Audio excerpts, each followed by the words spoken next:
주시는 하나님의 말씀입니다. 신약성경 마태복음 2장 1절로 12절까지의 말씀을 읽겠습니다. 헤롯 왕 때에 예수께서 유대 베들레헴에서 나시매 동방으로부터 박사들이 예루살렘에 이르러 말하되 유대인의 왕으로 나시니가 어디 계시냐? 우리가 동방에서 그의 별을 보고 그에게 경배하러 왔노라 하니 헤롯 왕과 온 예루살렘이 들고 소동한지라. 왕이 모든 대제사장과 백성의 서기관들을 모아 그리스도가 어디서 나겠느냐 물으니 이르되 유대 베들레헴이오니 이는 선지자로 이렇게 기록된다. 또 유대 땅 베들레헴아 너는 유대 보홀 중에 가장 작지 아니하도다. 내게서 한 다스리는 자가 나와서 내 백성 이스라엘의 목자가 되리라 하였음이니이다. 이에 헤롯이 가만히 박사들을 불러 별이 나타난 때를 자세히 묻고 베들레헴으로 보내며 이르되 가서 아기에 대하여 자세히 알아보고 찾거든 내게 고하여 나도 가서 그에게 경배하게 하라. 박사들이 왕의 말을 듣고 갈새 동방에서 보던 그 별이 문득 앞서 인도하여 가다가 아기는 곧 위에 머물러 서 있는지라. 그들이 별을 보고 매우 크게 기뻐하더라. 집에 들어가 아기와 그의 어머니 마리아가 함께 있는 것을 보고 엎드려 아기께 경배하고 보배하버리더라. 황금과 유향과 모약을 예물로 드리니라. 그들은 꿈에 헤롯에게로 돌아가지 말라 지시하심을 받아 다른 길로 고국에 돌아가니라. 아멘. 이맘때면 세계 여러 나라 또 많은 도시에 특별한 시장이 열립니다. 바로 크리스마스 마켓이라는 시장입니다. 어드벤트 마켓, 대림절 시장이라고도 합니다. 전 세계에 이 크리스마스 마켓 시장이 열려서 크리스마스 때 서로 나누게 될 선물들, 또 특색 있고 맛있는 먹거리들, 독특한 수제품들, 호두까기 인형, 천사 산타클로스와 같은 인형들을 팝니다. 그리고 성탄 트리와 예쁜 장식들, 번쩍이는 전구를 판매합니다. 또 대림절 기간 동안에 집안에 켜놓을 여러 가지 양초들도 파는데 이 크리스마스 마켓은 대체로 대림절 직전부터 성탄 이브인 12월 24일 오후 2시까지 약 한 달간 열립니다. 이 기간 동안에 이 크리스마스 마켓은 활기가 넘치고 많은 관광객들이 찾아옵니다. 그런데 오늘날 정말 중요한 메시지, 성탄의 의미는 찾아보기 어렵고 그저 거칠애와 형식만 남아있지 않은가 하는 것입니다. 그전에는 대림절을 대강절이라고 되어 있는데 이 대림절이라고 하는 말은 영어 advent를 번역한 것입니다. 이 advent라고 하는 말은 라틴어 adventus라는 말에서 온 말로 도착이라는 뜻입니다. 그러니까 대림절이라는 말은 구주의 도착이라는 뜻을 가지고 있는 것입니다. 구주 예수께서 곧 도착하신다 하는 선언이고 또 구주 예수께서 곧 도착하실 테니 잘 준비하고 기다려라 하는 뜻입니다. 우리말로는 이 대림절이라는 말이 기다릴 때자 또 이말임으로 번역하면 구주의 오심을 기다리는 절기다 그런 뜻입니다. 여러분 만나고 싶은 어떤 사람 또 무엇인가를 손꼽아 기다린다는 것은 설레이고 행복한 일입니다. 초등학교 때, 중학교 다닐 때 이 소풍 가는 날이 정해지면은 그날을 손꼽아 기다리고 소풍 가기 전날에는 밤잠을 설치면서 들뜬 마음을 감출 수가 없었어요. 소풍 갈 때 어머니가 김밥 또 삶은 달걀도 싸주시고 그전에는 그 사이다를 한 병 가방에 넣어주시면 최고예요. 그때는 캔도 없었던 것 같아요. 그 사이다 병에 든 그 사이다를 가방에 다 넣어주면 최고. 소풍 가서 그 김밥과 그 사이다를 먹는 즐거움은 최고였어요. 또 설날이나 추석 같은 명절이 다가오면은 어머니가 사주시겠다고 약속하신 새 옷이며 신발을 갖게 될 것을 얼마나 설레며 기다렸는지 몰라요. 또 저는 1년 중에 크리스마스를 가장 기다렸어요. 크리스마스는 정말 최고였어요. 저 어렸을 적에는 이 무렵에 눈도 많이 내리고 날씨도 춥고 아주 분위기가 최고였어요. 성탄절 한 달 전부터 매일 장장난로와 타고 있는 그 예배당 가운데 그냥 큰 장작 난로가 탔어요. 그래서 거기 모여가지고 연극도 연습하고 성탄절 노래 율동을 연습하고 또 그 난로에다가 또 군고구마도 구워 먹고 저 어릴 적 성탄절은 최고였어요. 그러다가 성탄절 지나면 맥이 다 풀려요. 1년을 어떻게 기다리다. 그런데 오늘날 우리들에게, 그리스도인들에게 그런 기다림이 있는지 모르겠어요. 프랑스의 작가 생텍쥐베리가 쓴 어린 왕자의 어린 왕자와 여우의 대화 중에 이런 말이 있습니다. 만약 네가 오후 4시에 온다면 난 3시부터 행복해지기 시작할 거야. 시간이 흐를수록 난 점점 행복해지겠지. 4시에는 흥분해서 안절부절하지 못할 거야. 그래서 행복이 얼마나 값진 것인가 알게 되겠지라고 정말 보고 싶은 누군가를 그 기다릴 때의 행복을 그렇게 표현했습니다. 오늘날 여러분에게는 그런 기다림이 있습니까? 지금 우리는 한 주간 앞으로 다가온 성탄절을 기다리고 있어요. 그런 여러분들에게 예수님과의 만남에 대한 간절한 기다림이 있습니까? 혹시 지금 즐겁고 행복하게 잘 살고 있는데 왜 매년 성탄절을 기다려야 하는가라고 오히려 귀찮게 생각하는 사람은 없습니까? 19세기 러시아의 작가인 도스토예프스키가 쓴 까라마조프가의 형제들이라는 소설 속에 이런 얘기가 나와요. 당시 교회 권세가 세상을 쥐락펴락하고 있던 16세기 스페인 세빌리아에 예수님이 오셨어요. 예수님이 오셔서 복음을 전하십니다. 소설 속의 얘기예요. 이 사실을 알게 된 교황청은 예수님을 체포해서 감옥에 가둡니다. 그리고 대재판관인 추기경이 그 감옥에 갇혀있는 예수님을 찾아가서 이렇게 항의합니다. 예수님, 지금 왜 오셨습니까? 기독교가 잘 돌아가고 있는데 왜 오셔서 시끄럽게 하십니까? 지금 오시면 어떻게 하자는 것입니까? 다시는 이곳에 찾아와서 우리를 방해하지 마십시오. 다그치는 장면이 나옵니다. 여러분, 이런 태도가 그 도스토옙스키의 소설에만 나오는 이야기일까요? 주님, 우리들 지금 잘 살고 있는데 왜 오셨습니까? 그 말이 오늘날 우리 기독교인들의 생각은 아닐까요? 혹 우리들 가운데도 주님께서 나에게 오셔서 내 삶을 간섭하시는 것을 불편하게 생각하는 사람은 없습니다.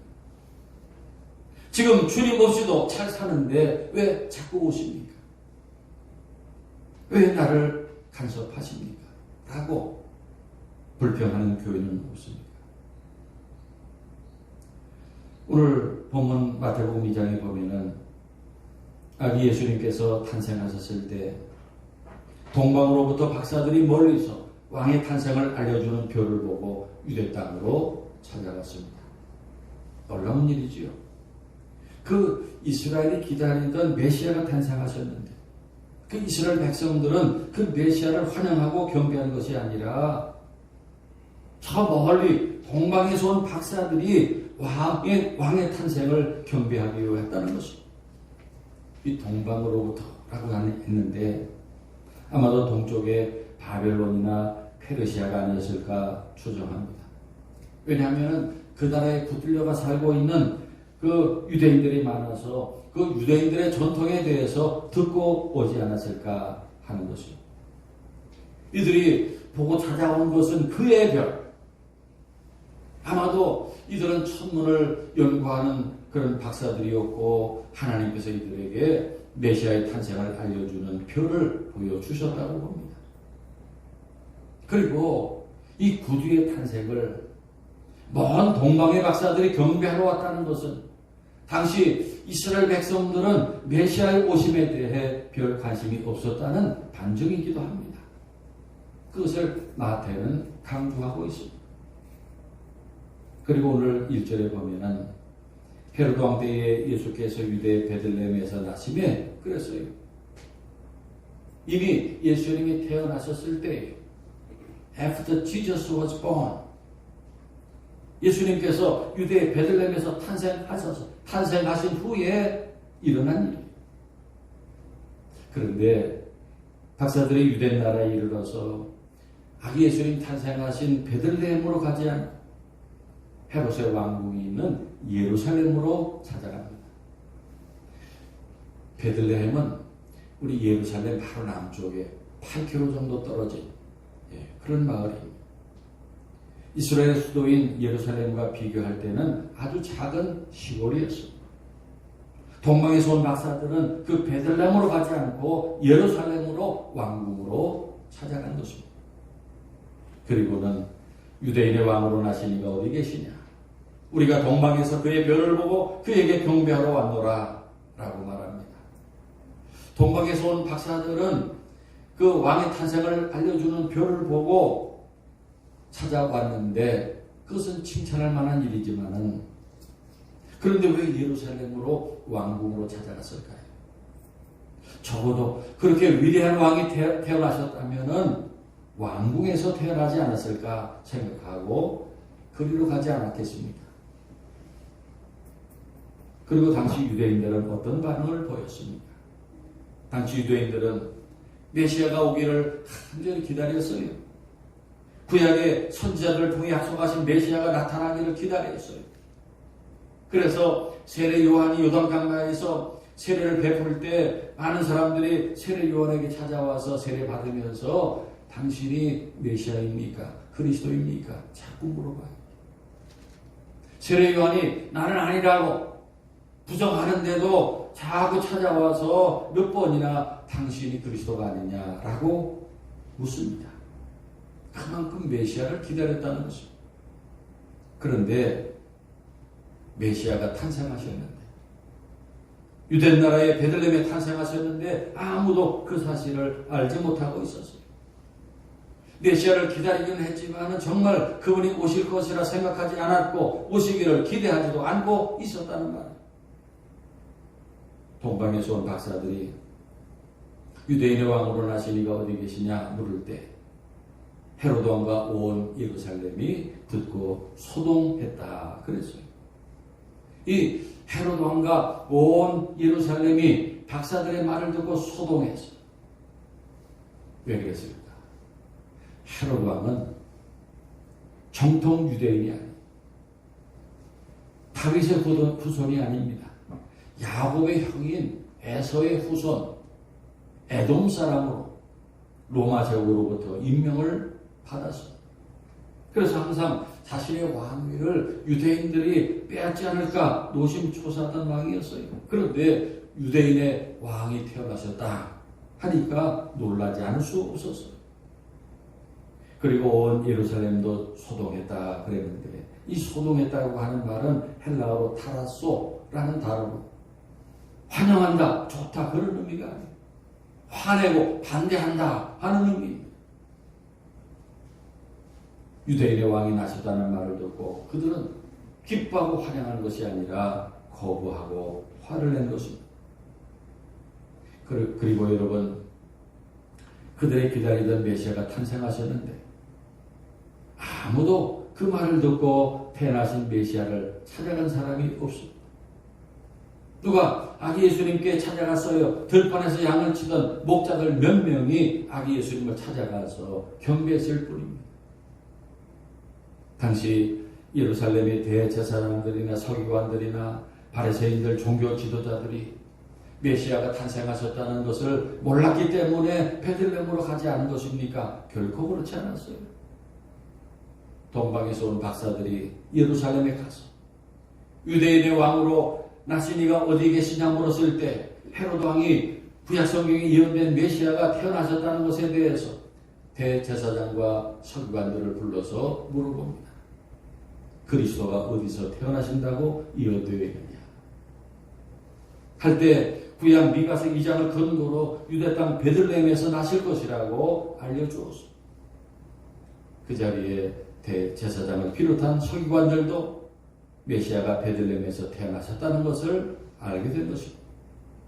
그런데도 그들 중에 한 사람도 베들레헴으로 달려가지 않았어요. 왜요?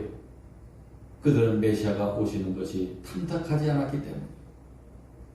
당시 지도자들은 권력과 명예와 모든 좋은 것을 누리고 있었어요. 그런데 메시아가 오시면은 자기들의 그 좋은 자리가 어떻게 될지 모르는 것입니다. 그래서 백성들은 메시아 오시기를 간절히 기다리는데 지도자들은 메시아가 오시는 것을 원치 않았어요. 자신들이 누리는 현재가 좋았고 어떤 변화가 일어나는 것을 원하지 않았습니다. 그래서 메시아가 오셨다는 사실을 듣고도 그 사실을 애써 외면했습니다. 그리고 백성들에게 그 사실을 알려주지도 않았습니다. 성도 여러분, 어쩌면 오늘 우리들도 그 옛날 대제사장과 서기관들과 같을지 몰라요. 그들만큼은 아닐지 몰라도 많은 것을 우리가 소유하고 누리며 살고 있어요. 어쩌면 우리가 더 많은 소유와 풍요를 가지고 있을지 몰라요.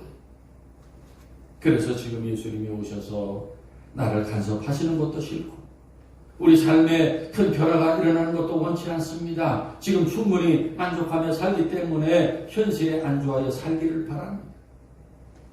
그래서 예수께서 오시는 것에 대해서 별 기다림이 없습니다.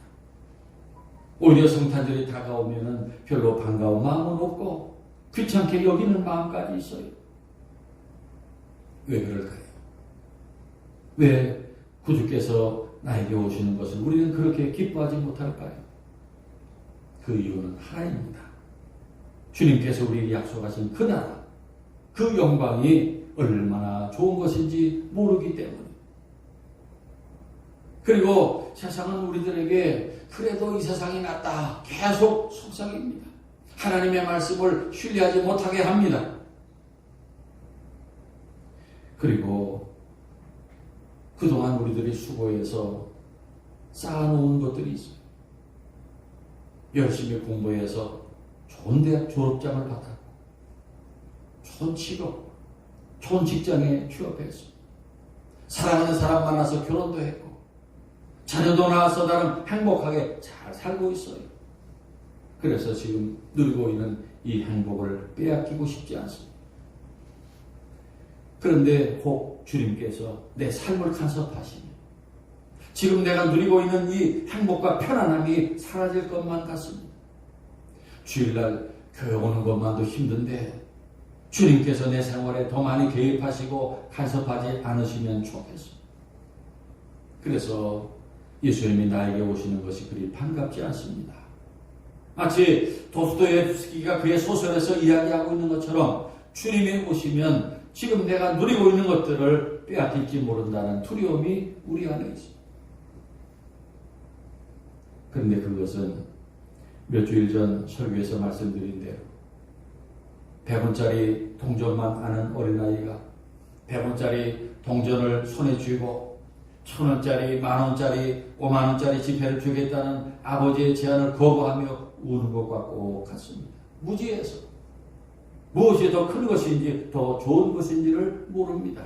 무엇이 우리에게 더 나은 것인지를 알지 못합니다. 그래서 지금 내가 손에 쥐고 있는 것을 빼앗기지 않기 위해서 몸부림칠 뿐이. 그러나 사랑하는 여러분, 생각해 봅시다. 우리의 시간이 많이 남아있지 않습니다. 이 세상은 우리가 떠나야만 하는 나그네 길이. 존 버녀는 그가 지은 철로역정에서 우리들이 천국을 향해 가는 순례자인 것을 말하면서 이 세상을 장망성, 장차 망할 성이라 표현했어요. 이 세상은 우리가 머지않아서 낡은 옷처럼 헌신짝처럼 벗어버리고 떠날 세상이. 그렇게 떠나 어디로 갈 것입니까?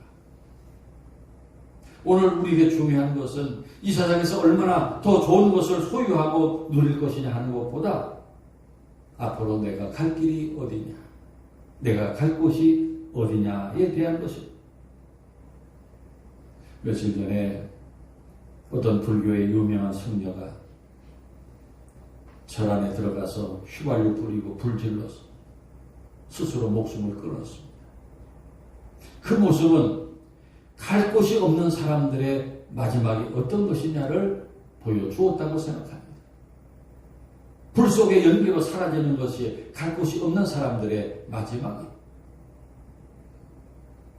그러나 믿음으로 살았던 우리의 선배들은 이 세상의 것보다 영원한 나라의 영광이 더 귀하고 복된 것이라는 사실을 알았습니다.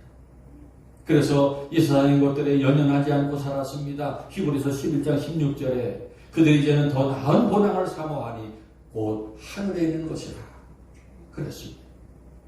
믿습니까? 아멘. 그리고 구주 예수님께서 우리에게 주신 복은 죽어서 천국 가는 복은 물론이고 이 세상에서도 어떻게 사는 것이 가장 잘 사는 길이냐를 가르쳐 주셨어요.